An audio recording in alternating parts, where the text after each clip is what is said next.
ఆంధ్రప్రదేశ్లో petrol diesel కొరతతో జనం అల్లాడుతూ ఉంటే కూటమి ప్రభుత్వం వారిని మరిన్ని కష్టాలు పాల్చేస్తోంది. అమరావతి పేరుతో జనాన్ని మరింత దోచుకునేందుకు సిద్ధమైంది. రాజధాని నిర్మాణ పనులకు రిటైల్ బంకుల నుంచి బల్క్ డీజిల్ను సరఫరా చేయాలని ఆదేశాలు ఇచ్చింది. ఒక పక్క డీజిల్ లేక ప్రజలు అల్లాడుతూ ఉంటే వారు ఎలా చేస్తే మాకేంటి అంటూ అందులోనూ కోట్లు దండుకోవటానికే ప్లాన్ చేశారు కూటమి పెద్దలు. సంక్షోభంలో అవకాశాలు వెతుక్కోవటం అంటే ఇదేనా అని వైఎస్ఆర్సీపీ నేతలు ప్రశ్నిస్తున్నారు. ఏపీలో ప్రజలు 4 రోజులుగా పడుతున్న కష్టాలు ఇవి. లీటర్ పెట్రోల్ కోసం గంటల తరబడి క్యూ లైన్లో నిలబడుతున్నారు. వ్యవసాయ అవసరాల కోసం డీజిల్ దొరక్క రైతులు నానా తంటాలు పడుతున్నారు. కాళ్లా వేళ్లా పడ్డా డీజిల్ దొరకడం లేదు. జనం కష్టాలు మాకెందుకని అమరావతి మాత్రమే ముఖ్యం అన్నట్లుంది కూటమి ప్రభుత్వం తీరు. సంక్షోభానికి మరింత ఆజ్యం పోస్తూ నిర్ణయాలు తీసుకుంది. 4 రోజుల క్రితం ఏపీ ప్రభుత్వం ఆయిల్ కంపెనీలకు వివాదాస్పద ఆదేశాలు జారీ చేసింది. రాజధాని నిర్మాణ పనుల కోసం భారీగా బల్క్ డీజిల్ను రీటైల్ బంకుల నుంచి సరఫరా చేయాలని సూచించింది. ఏప్రిల్లో 42.38 లక్షల లీటర్లు, మే నెలలో 88.79 లక్షల లీటర్లు, జూన్లో 75.27 లక్షలు, జూలైలో 69.20 లక్షల లీటర్లు, మొత్తంగా 2,75,66,000 లీటర్ల డీజిల్ ఈ 4 నెలల్లోనే సరఫరా చేయాలని సివిల్ సప్లై కమిషనర్ కన్నబాబు లేఖ రాశారు. కూటమి ప్రభుత్వ నిర్ణయం వెనుక భారీ దోపిడీ స్కెచ్ ఉన్నట్లుగా అనుమానాలొస్తున్నాయి. 150 కోట్ల రూపాయలు కొట్టేయడానికి ప్లాన్ చేసినట్లుగా తెలుస్తోంది. నిజానికి ఏ పెద్ద కంపెనీ అయినా వాణిజ్య అవసరాల కోసం రీటైల్ బంకుల్లో డీజిల్ కొనకూడదు. కంపెనీలే నేరుగా వాటికి సరఫరా చేస్తాయి. రీటైల్ బంకుల్లో డీజిల్ ధర 98 రూపాయలుంది. అదే బల్క్గా కమర్షియల్లో కొంటే లీటర్కు 153 రూపాయలు పెట్టాలి. దీంతో అమరావతి నిర్మాణ సంస్థలకు లీటర్కు 50 రూపాయలకు పైగా లాభం వస్తుంది. ఆ తర్వాత నిర్మాణ సంస్థల నుంచి రాష్ట్ర ప్రభుత్వ పెద్దలు తమ వాటా దండుకునే ఎత్తుగడ వేశారు. సామాన్య ప్రజల కష్టాలను కూడా తమ జేబులు నింపుకునేందుకు వాడుకున్నారు. నిర్మాణ సంస్థలు పెట్రోల్ బంకుల నుంచి నేరుగా డీజిల్ కొనుగోలు చేయకూడదన్న రూల్ను ఇలాంటి సంక్షోభ సమయంలో రాష్ట్ర ప్రభుత్వమే ఎత్తివేయాలనుకోవడం దారుణం. ఏపీ ప్రభుత్వ నిర్ణయాన్ని కేంద్రం తప్పుపట్టింది. సివిల్ సప్లై కమిషనర్ ఆదేశాలపై కేంద్ర ప్రభుత్వ కార్యదర్శి నీరజ్ మిట్టల్ అభ్యంతరం వ్యక్తం చేశారు. రీటైల్ బంకుల్లో నేరుగా వాహనాలు, కంటైనర్లలో 200 లీటర్లు నింపేందుకే అనుమతి ఉంటుందన్నారు. బల్క్ వినియోగదారుడు నిర్మాణ ప్రాజెక్టుల కోసం ఆయిల్ కంపెనీల నుంచి కొనుగోలు చేయాలన్నారు. రీటైల్ అవుట్లెట్లకు కేటాయించిన డీజిల్ను ప్రజలకు కాకుండా ఇలాంటి సంస్థలకు సరఫరా చేయడం నిబంధనలకు విరుద్ధమన్నారు. వెంటనే రాష్ట్ర ప్రభుత్వం జారీ చేసిన ఆదేశాలను ఉపసంహరించుకోవాలని సూచించారు పెట్రోలియం కార్యదర్శి నీరజ్ మిట్టల్. రాష్ట్ర ప్రభుత్వ తీరుపై వైఎస్ఆర్సీపీ తీవ్ర స్థాయిలో ఆగ్రహం వ్యక్తం చేసింది. ప్రజల కష్టాలు పట్టించుకోకుండా ఇలాంటి నిర్ణయాలు తీసుకోవడం ఏంటని నిలదీసింది.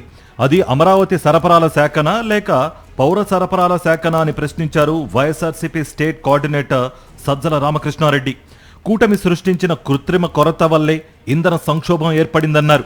ఈ రోజు ఏ చిన్న క్రైసిస్ వచ్చినా దాన్ని పెంచడం, దాని ద్వారా ప్రజలకు చేరాల్సినవి కానీ నార్మల్ గా రావాల్సిన వాటిని అడ్డం కొట్టడం, కమిషన్ల రూపంలోనూ లేదా ఎక్స్ట్రా ప్రాఫిట్ దాంట్లో ఎట్లా సంపాదించాలి, బ్లాక్ లో అమ్ముకుని బ్లాక్ మార్కెటింగ్ ఎట్లా చేసుకోవాలనేది దానికి సంబంధించిన వ్యవస్థ ఈ 2 ఏళ్లలో పూర్తిగా పక్కాగా తయారయ్యాయి. మధ్య దళారీలు కానీ, బ్లాక్ మార్కెటీర్లు కానీ, అక్రమ నిల్వదారులు కానీ వీళ్ళు తయారయ్యారు. వీళ్ళకి ఫైనాన్స్ చేసేవాళ్ళు వాటి నుంచి తయారైన దాన్ని మళ్ళీ పంచుకోవడానికి అవసరమైన సిస్టమ్ తయారయ్యాయి. అది యూరియా కావచ్చు, విత్తనాలు కావచ్చు, ఫర్టిలైజర్స్ కావచ్చు, పెట్రోల్ డీజిల్ కావచ్చు. ఇది ఈ రోజు కనపడుతుంది రాష్ట్రంలో. కాదని ఎవరన్నా అనగలరా? 2 వీలర్కి అయితే 2 లీటర్లు, 4 వీలర్కి అయితే 20 లీటర్లు ఎంతో ఇస్తున్నాడు. ఎవరు వెహికల్ తీసుకుని బయటకు పోవాలంటే పోయే సాహసం చేయకుండా ఇది దొరికితే 70% మూతపడినాక అది మాత్రం ఎక్కడ దొరుకుతుంది? క్రైసిస్ క్రియేట్ చేశారు, క్రైసిస్ పెంచి పోషిస్తున్నారు. ఏపీలో ఇంధన, గ్యాస్ కొరతను కేంద్ర ప్రభుత్వం దృష్టికి తీసుకువెళ్లారు కడప ఎంపీ వైఎస్ అవినాష్ రెడ్డి. రాష్ట్ర ప్రభుత్వం వల్లే ఇంధన సంక్షోభం వచ్చిందని కేంద్రం చెబుతోందన్నారు. ఆంధ్ర రాష్ట్రంలో కమిషనర్ సివిల్ సప్లైస్ ఎవరైతే ఉన్నారో కమిషనర్ సివిల్ సప్లైస్ ఆయిల్ కంపెనీస్కు రాశారు. ఏమని రాశారంటే కమర్షియల్ డీజిల్, బల్క్ డీజిల్ ఏదైతే ఉందో ఆ బల్క్ డీజిల్ను సాధారణ ప్రజలు పట్టుకునే పెట్రోల్ బంకుల్లో అంటే రీటైల్ అవుట్లెట్లలో అమ్మండి అని చెప్పి ఒక సర్క్యులర్ ఇష్యూ చేసినాడు. ఆల్ ఆయిల్ కంపెనీస్కు ఒక సర్క్యులర్ ఇష్యూ చేశారు కమిషనర్ సివిల్ సప్లైస్. ఎంత బాధ్యత రాహిత్యము! ఈ సర్క్యులర్ ఇష్యూ చేయడం వెనుకల ముఖ్య ఉద్దేశం కూడా చెప్పాలి. మామూలుగా మనమందరం పెట్రోల్ బంకుల్లో పోయి డీజిల్ పట్టుకున్నా, పెట్రోల్ బంక్ పట్టుకున్నా, డీజిల్ అయితే మనకు రఫ్గా 98 rupees per litre, 97.98 rupees per litre మనకు పడుతుంది. ఇది రీటైల్ అవుట్లెట్లలో మనం పోయి మన వాహనాలకు డీజిల్ పట్టుకుంటే, ఒక రైతు తన ట్రాక్టర్కు డీజిల్ పట్టుకుంటే లీటర్కు 98 రూపాయలు అవుతుంది.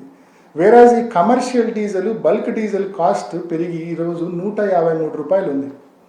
సో ఈ బల్క్ బయర్స్, కమర్షియల్ బయర్స్ ఎవరైతే కమర్షియల్ డీజిల్ వాడతారో వాళ్ళకి అడ్వాంటేజ్ ఇవ్వడం కోసము ఈ ప్రభుత్వము, ఆంధ్రప్రదేశ్ ప్రభుత్వము ఈ మాదిరి అన్ని ఆయిల్ కంపెనీలకు సర్క్యులర్ జారీ చేసింది. కమర్షియల్ డీజిల్ను బల్క్ బయర్స్కు కూడా డీజిల్ రీటైల్ అవుట్లెట్లలో 98 రూపాయలకి ఇవ్వండి అని చెప్పి సర్క్యులర్ రాసింది. ఇరాన్ యుద్ధం కారణంగా ప్రపంచవ్యాప్తంగా చమురు సరఫరాకు కొంత ఇబ్బంది ఎదురైంది. పైగా ఏపీ ప్రభుత్వం పట్టించుకోకపోవడంతో తీవ్ర స్థాయిలో ఇంధన సంక్షోభం నెలకొంది.